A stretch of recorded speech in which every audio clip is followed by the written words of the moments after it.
Hello everyone and welcome back to Animation Pilgrimage, the show where Tennille and I take a look at every single theatrically released animated film in chronological order. I'm Whitney. I'm Tennille. And today we're taking a look at Heidi's Song from Hanna-Barbera, USA. This is one of only 4 films that Hanna-Barbera has produced that is not based on one of their IP characters from cartoon shows. Like, you know, the Flintstones or Yogi Any Bear. Various Hanna-Barbera. Yes, Or Hanna-Barbera. anything. We know of them. Mm-hmm.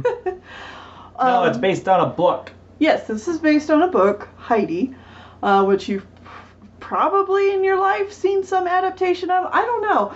Maybe not, because when I talked to you, you were like, no. Nah. And I'm like, oh yeah, I remember the Shirley Temple Heidi. Anyways, this is so sweet, it hurt my teeth. Anyway, this is one of 4 produced by Hanna-Barbera. Another one that we've seen recently was Charlotte's Web. Ah, okay, yeah. Yep. So, this is a very sweet film. It's pretty mediocre, all things considered. It's extremely Pollyanna, and when I said that, you also had no idea what I was talking about. Absolutely zero idea. So, I guess for anyone in the audience who is not familiar with what I mean by that, when I call a film very Pollyanna, it means it's the kind of story where this sweet, innocent, young, often orphan girl is sent off to go live in a town with her family or someone who's adopted her, and the town is all having problems, but because this girl is just so gosh darn swell and often Christian, she fixes the town's problems with her gosh darn swellness and just makes everybody realize that they just need to enjoy life a little bit. And then usually she gets sick or something, doesn't die, but then, you know, everybody's like worried about innocence dying with this young child. But then it's okay, and everyone lives happily ever after. Better off because this young orphan girl came into their life. I mean, that's just the kind of story this is. I am very familiar with these kinds of movies, because I grew up with a lot of them. I watched these kinds of movies all the time, not because I particularly found them interesting, but because my family really liked them. And immediately starting off this film, I turned to you and I was like, this is why I have a complex.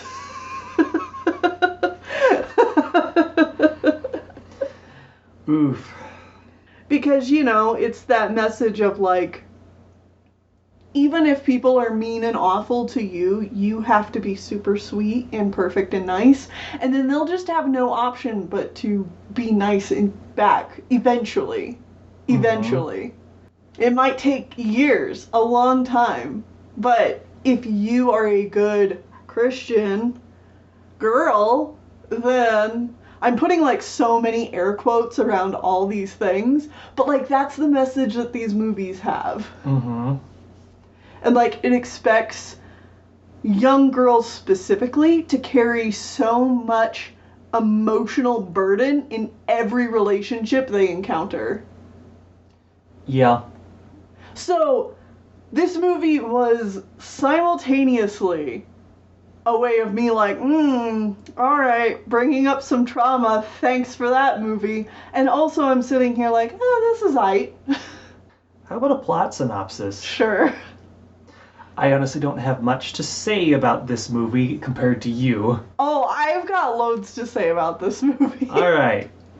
So let's get through this plot synopsis. Uh-huh. Heidi is an orphan, and she is dropped off by her aunt to her grandpa who lives in the mountains. The Alps.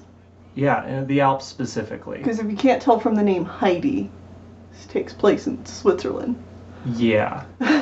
Anyways, he's a cranky old man that don't like nobody, and he loves living alone and doesn't like her being there.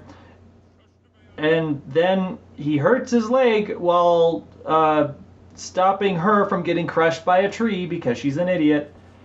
Well, she's not an idiot. She saved an owl. Yeah, she saves an owl. It's not her fault her grandpa didn't teach her tree wood chopping safety. He's the idiot. Don't blame this on the little girl. She's carrying enough of the emotional burden. Whitney? So, If grandpa just gave her some proper tree safety guidelines, this wouldn't have happened. He hurt himself. so then he's stuck in bed, and she sings a single song that is a montage covering like multiple months and seasons, like a whole year or something. Mm-hmm. And now he loves her.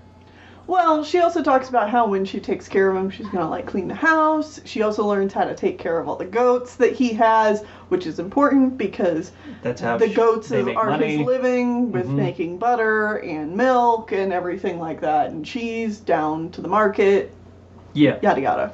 So, musical montage. They're now a happy family, and he's so happy that she's in his life. And then the aunt comes back and takes her away Mm-hmm. because she's going to go live as a companion for a sick rich girl that lives in a city. Mm-hmm. And so she's taken to do that. And this girl's name is Clara, and she's stuck in a wheelchair because undisclosed sickness. She's an invalid, yeah. Yeah. Anyways, there's an evil housekeeper and butler, and like they hate Heidi's guts. Heidi's Because she's a country bumpkin Mm-hmm. who doesn't know how to read or write. Heidi secretly gets kittens and gives them to Clara. Because Clara's always wanted a pet. Yeah. Yeah, so she got her 4 kittens. 4 entire kittens. The housekeeper hates this, so she locks Heidi in the cellar.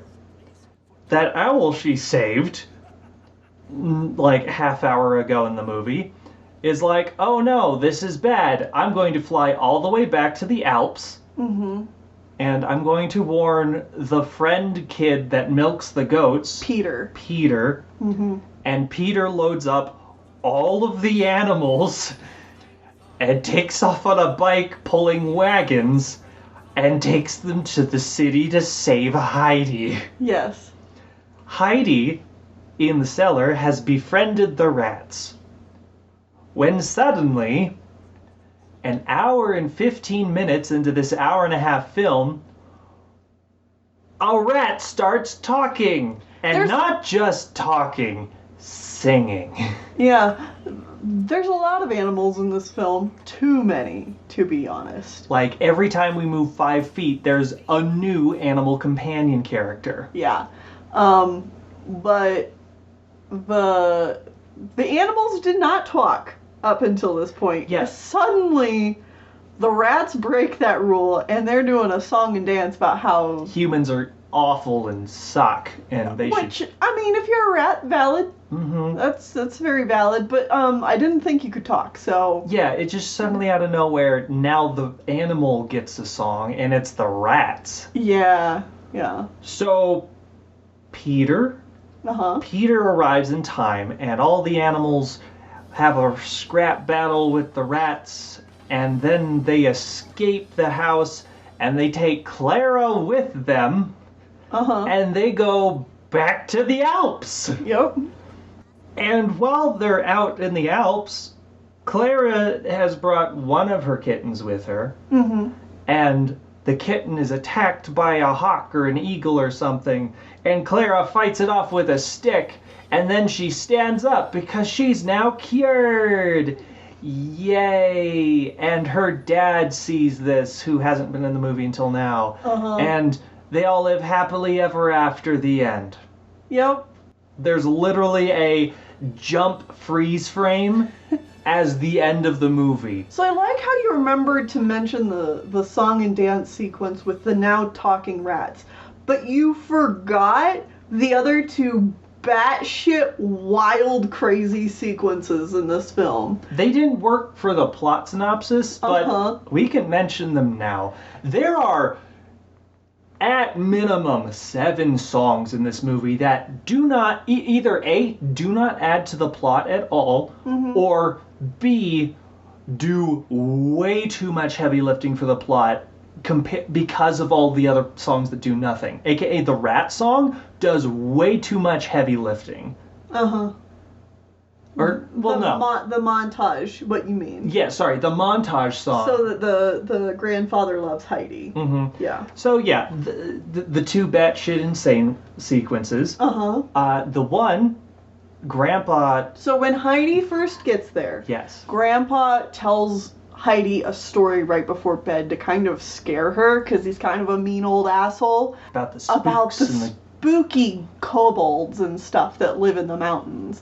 And then so she has a dream about seeing them. And she's having a grand time hanging out with all the monsters and beasties. Yeah, honestly, it's really cute. Mm-hmm. It's like, we're evil. And she's like, awesome! She's like, yay, this Let's is hang fun. out. And then the mountain itself comes to life and attacks her. Yeah. Mm-hmm. Yeah. And it's even on the poster, even though it's in the movie for less than a minute. I mean, it's a pretty crazy sequence. I can't blame them for wanting to, like, advertise it in some way. Mm-hmm.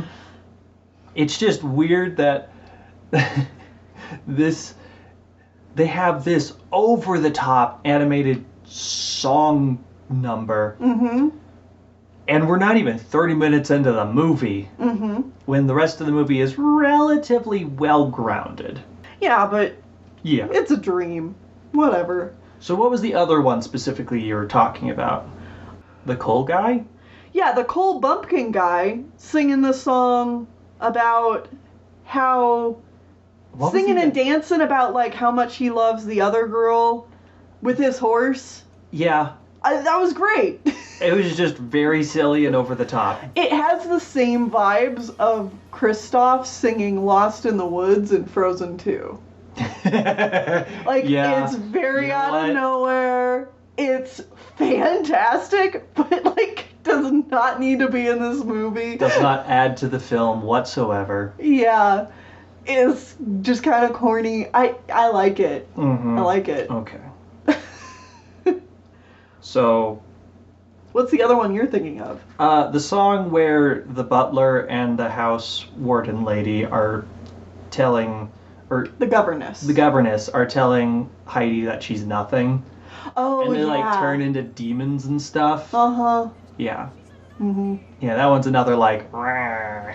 Yeah, I think those are, like, my favorite sequences, are the ones that get really crazy with the song and do something fun with it. And, like, I guess you could kind of say use Heidi's imagination to make them bigger than life, which I think is really fun, and I think adds a whole lot to the movie and adds to, like, the emotional stakes. The ones that don't work as well are kind of like the ones that you were talking about. The song that's just doing way too much heavy lifting to get the grandfather to love Heidi, but we don't get to really see that relationship grow itself. Yeah, I feel like that should have been a bigger aspect of the movie where he actually grows to enjoy her company, not just now they love each other. Yeah, I think the song itself is okay, but it needed more both before and after it to establish that relationship. Yeah. It can't just do it by itself.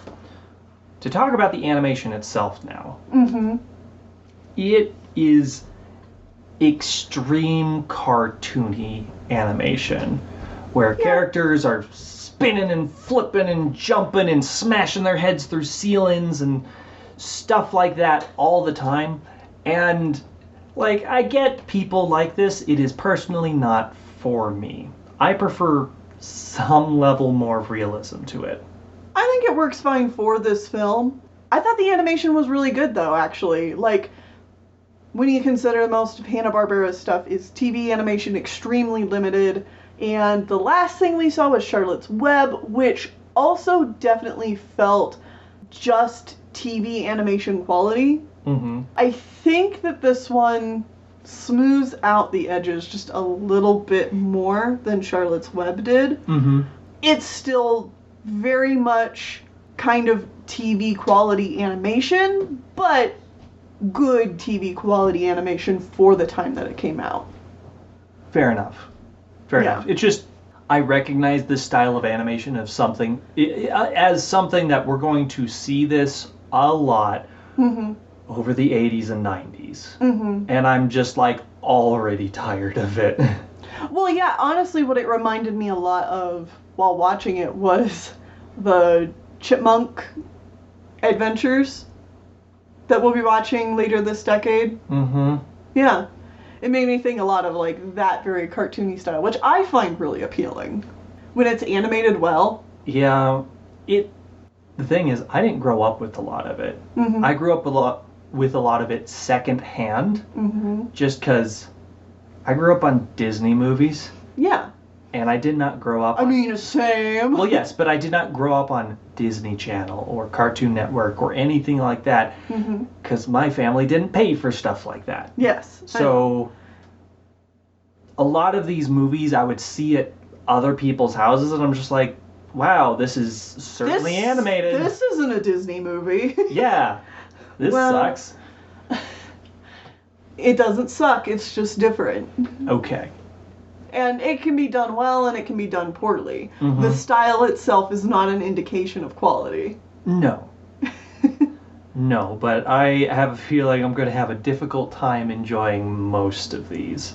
There's just something so like bouncy and fluid about a lot of these, especially when we get later 80s and 90s, that hopefully you'll be able to find something to enjoy about it. Yeah. Anyway, going back to talking about this movie in particular. Yeah, for sure. That's all of my thoughts on the movie.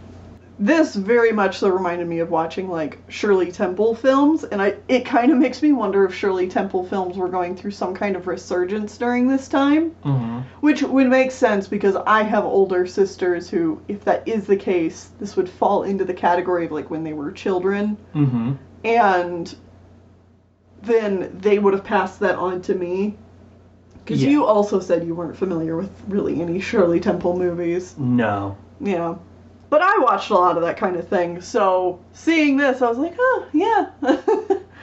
Overall, though, I want to say that despite me being pretty forgiving for this film, it is completely mediocre. Like, it is completely mediocre, and I had a good time. If that makes sense. Yeah, you turned off your brain and just like, haha, fun. Yeah. Yeah, it was mostly cute. The biggest flaw I think it has, it just has like way too many animal companion characters just thrown in the film for no reason. The goat, the other goat, the third goat, the fifth goat, the seventh goat, the owl, then we have There's a dog. 3 dogs. And then another dog, and then another dog, and then 7,000 rats, and 4 cats, and it just keeps going. The guy's horse. The guy's horse, there's rabbits, some birds, a squirrel. Right. It does not end. Yeah. There is way too many of them. So this was directed by Robert Taylor. It had a budget of $9 million, but in its box office, it only made back $5 million. Yeah, animation is not doing well in America. No, it's really not. Apparently, it also released alongside a couple of other animated things, like in a similar time. So, yeah. They kind of chalk up it just not doing well via marketing and stuff like that, which I get. I'm a little surprised. This came out a month after The Last Unicorn. Yeah. I'm a little surprised at how buried by time this one is, because while I don't think it's anything like super special to remember, I'm just a little surprised there's You don't not hear anyone talk a about lot it. of nostalgia around it, because it's perfectly fine Mm-hmm. for something like that, you know? Yeah. The screenplay was written by Joseph Barbera and Robert Taylor and Jameson Brewer. So the only thing I saw in the credits that really Hanna-Barbera worked on was Joseph Barbera working on the screenplay. Yeah, and then they were like executive producers, so they didn't do Producer anything. doesn't mean anything. Oh, for sure. Like, that's the only part that I saw them in the credits as well. Right. So it's like, yes, their names are on this project, but they did not necessarily do much of it. This has Lorne Greene playing the grandfather, who was the actor who played Ben Cartwright in Bonanza, which is something I would know him from. Something you might know him from is he was Commander Adama on Battlestar Galactica. Never watched Battlestar Galactica. Okay, I just know that while my family really liked westerns, your family really likes sci-fi. Fair. So Absolutely fair. I think But my family was more into Star Trek and Star Wars. yes. I don't know that they ever watched Battlestar Galactica. Yeah. So I thought it was funny that there was like an actor here who like bridged those gaps. The other thing I wanted to talk about was the differences between this movie and the book. About halfway through the movie, I started reading a plot synopsis of the book, and I was like, yeah, you know what? It's actually doing a fairly decent job adapting this. The main thing that it misses in the beginning is there's a lot more, like, family drama connected to, like, why Heidi didn't know her grandfather and why her grandfather, like, lives out in the mountains all And is a alone. recluse. Yeah, there's stuff like that the movie doesn't touch on, which, you know, is fine for a children's adaptation. Where it really starts to change is when we get back into town and Heidi is living with Clara. Mm-hmm. Clara has a grandmother who is often around teaching Heidi how to read and write by giving her Bible passages. Ah, Yes. that's cut completely. That's cut completely. There is no... I told you that this like has a very like Euro-Christian Yeah. base work. I will say that this movie cut all of that stuff from the movie, so there's that at least. Well, okay, so then in the book, eventually Heidi just loves the Bible story so much. The grandmother then gives her the Bible to take with her. And Heidi starts having like homesick, sleepwalking nightmares about going back to the Alps. So she'll like walk downstairs in the middle of the night and open the front door and just like stand there and like look out towards the mountains. Mm-hmm. And the governess and the butler think that this is like ghosts in the house. So the film adapted that as the kittens running around, but there are no kittens in the book. Mm-hmm.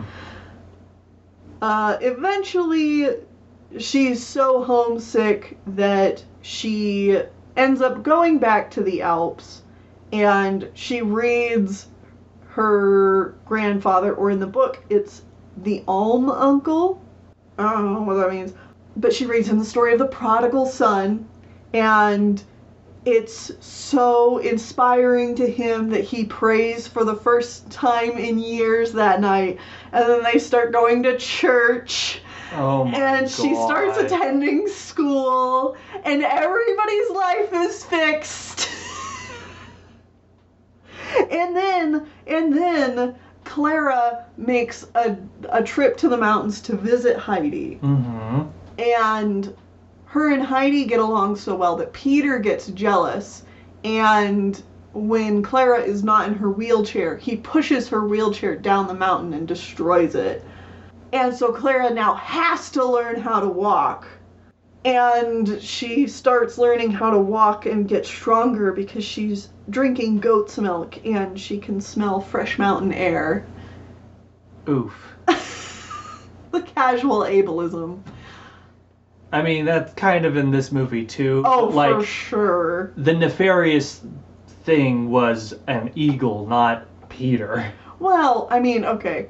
Is it worse that she just gradually got better, or that she immediately arrives in the mountains and she's like, Instantaneously oh my able to god, stand. I was given a reason to walk, so I did.